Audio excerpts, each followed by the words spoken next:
От опять Рено Мастер попросився до людей на естакаду. Спасибо, їм впустили. Будемо міняти опори пружин, резинки стабілізатора. Подивимося на стойку, може навіть стойка. В общем, те, що без ями взагалі ніяк. Зараз трошки піддонкратив машину. Стяжками стягую пружину. В общем, опору я вже зняв. Так, зараз я її покажу. В такому состоянии вона, в общем, не годяща зовсім. І що все, що вона і гепала. Стоїть вона отак в рычагу і штопориться таким штопорним кольцом.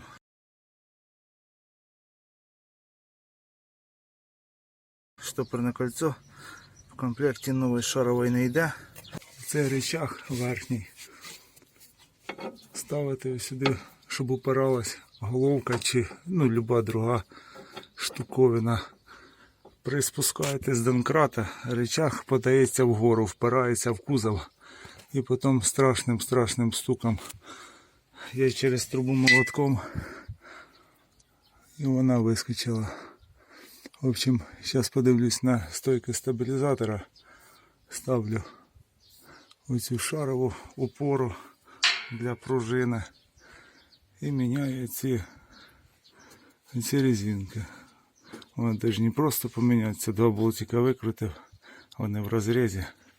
Так, тут сонце, тут покажу. Ось такі вони вже. Так, є. І так, втулки стабілізатора в процесі. Міняти одне удовольствие, можна сказати. Открутив, резинка в розрізі, ту викинув, другу вставив, прикрутив. Це за ліву сторону. Права сторона трошки проблематична із-за того, що тут бак. Надо извращаться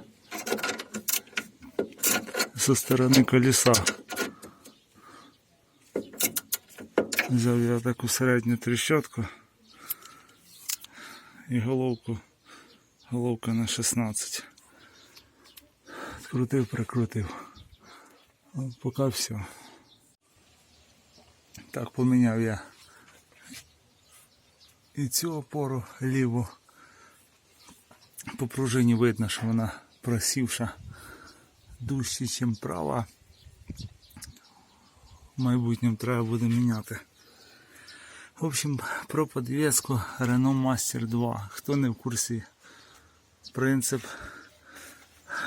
У нас є два рычага. До підрамника кріпиться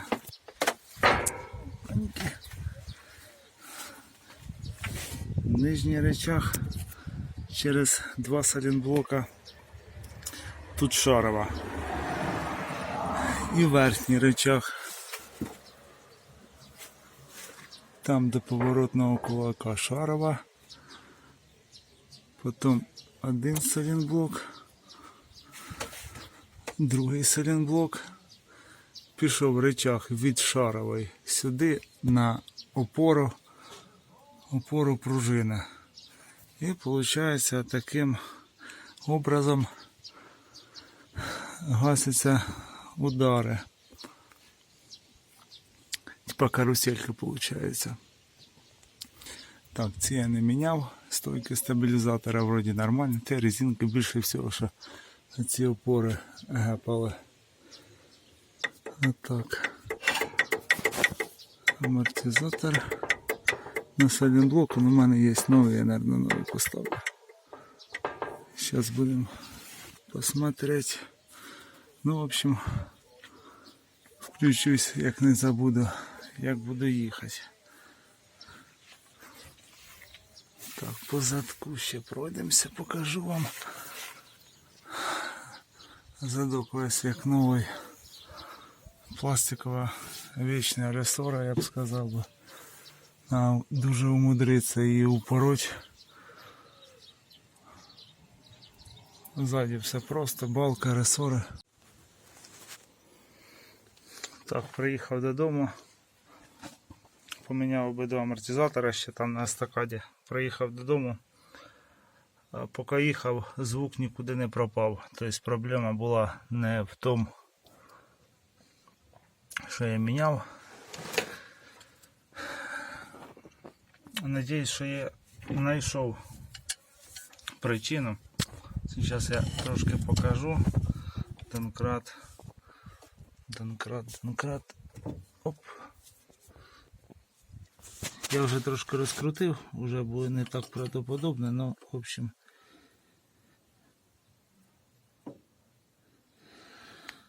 Получається, це я вже відпустив, його видно.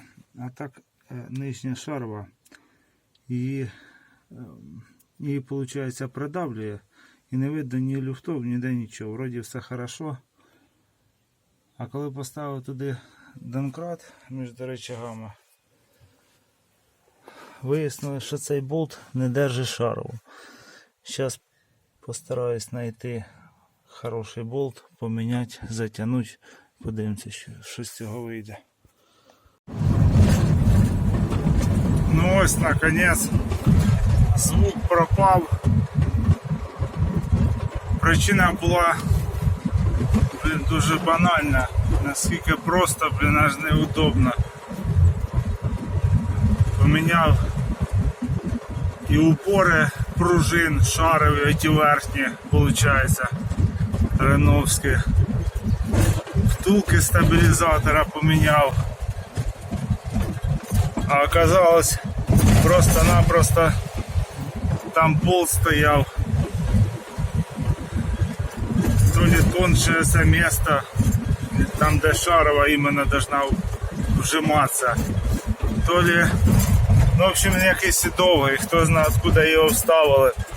Воно якось стояло, їздив, от. В принципі нічого, ну, не було стуків. А потім в один прекрасний момент його видно оттуда якось прокрутило, одірвало, не знаю. Получилось, почало гепати. Так шарова вроді держить, ну, шарову монтировкою підпираєш. Ніде нічого не видно, шарова вроді не стука, все хорошо. Вот, а потім донкратом отак почув звук, думав сайлентблок. Так що починайте з малого. Тому що ці шарові ще сложно міняти, що як завжди нема время. Ну і зачем його міняти, якщо вона ще може прослужити там 10-20 тисяч. Так що так. Все, всім спасибо за просмотр. Додивились до кінця. Коментуйте. Всім добра.